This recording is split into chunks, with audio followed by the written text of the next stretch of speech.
before I get the feature back is Tom, everyone. Please welcome Tom.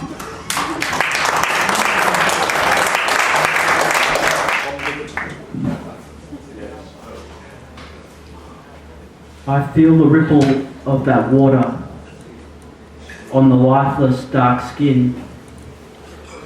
Not one child, a family. In the moon's gaze, many thousands more. Skin that will no longer feel the wind, and no goosebumps anoint the passing. I feel those souls gazing at the stars, pinpricks of light above the water, reaching out as their souls merge with liquid opalescence of a faraway nebula. I see grown men crying in the pews, as if their tears were black children dancing. I see grown men crying in the pews, as if their tears were black children dancing. Thank you.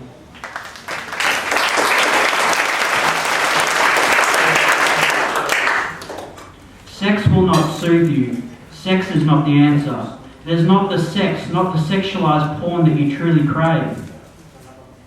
It's those moments your eyes turn into fractals of age-aching mirrored light, when the tears come and she is there, that soul crashing against you. Your hands shaking, she covers it with hers. She knows you're hungry, touch starved, and that all you really need is some closeness to fall asleep. It is not the sex soothsayer that soothes you. It's the deep embrace of what you thought was ugly being loved. Thank you.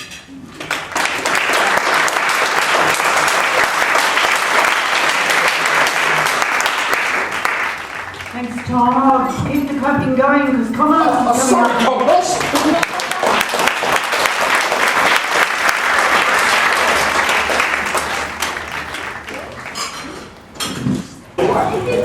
As a sonnet, I contemplate my teenage years, the time spent wandering in my room, looking at some Beatles tunes, facing my adolescent fears. Stuck in a grey zone between parents and peers, the burning desire to be careless and free, fighting for parents for the right to exist, feeling the force of my father's fist. Just because I tried to be me, trying to work out just who I was, smoking cigarettes to make me look cool, compliant at home and rebellious at school, a good little Greek boy or the Ochre of Oz. Would I want to live those years again? Well, once is enough for that kind of comeback.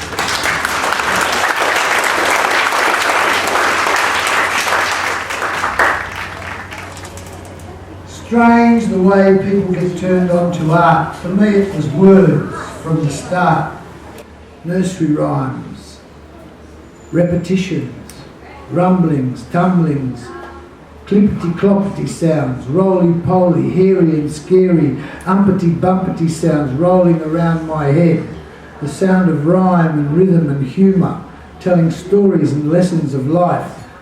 And later, listening to the street poets and anarchist poets of Melbourne, in pubs and coffee shops and on the streets, poets that made me stand, statue-like, mouth wide open, in awe of the power of words I was hearing, awe like seeing the Hay Plains for the first time, or Uluru, or Sydney Harbour, or like seeing Luna Park as a kid, a stunned awe with brain blank and mouth open, just appreciating the magnificence of what stands before me. Poetry that stopped me in my tracks, words that left me wondering what had just happened, what I had just heard, words that made me glow with joy, words that communicated, that made a connection, words that left the poet and went straight into my head, into my heart, into my experience, words that had power and left me wanting to write words like that, to create those awesome experiences with words, to leave the audiences with their mouths wide open and their hearts pumping and their eyes amazed at the words they are hearing. Gaston Bachelard, in his Poetics of Space, describes it as the poetic moment, the moment of timelessness and spacelessness, when you are in the moment, in the words of the poem, in the words of the poet, awestruck and gobsmacked. Long before I knew about literary devices, metaphor, alliteration, assonance, rhyme and metre, the New York school, the beat poets, the Mersey beat poets, Ern Malley, long before all the literary theory, I fell in love with words.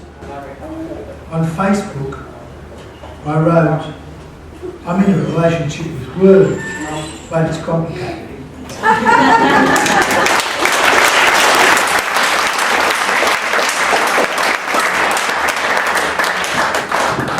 Thank you, Komninos.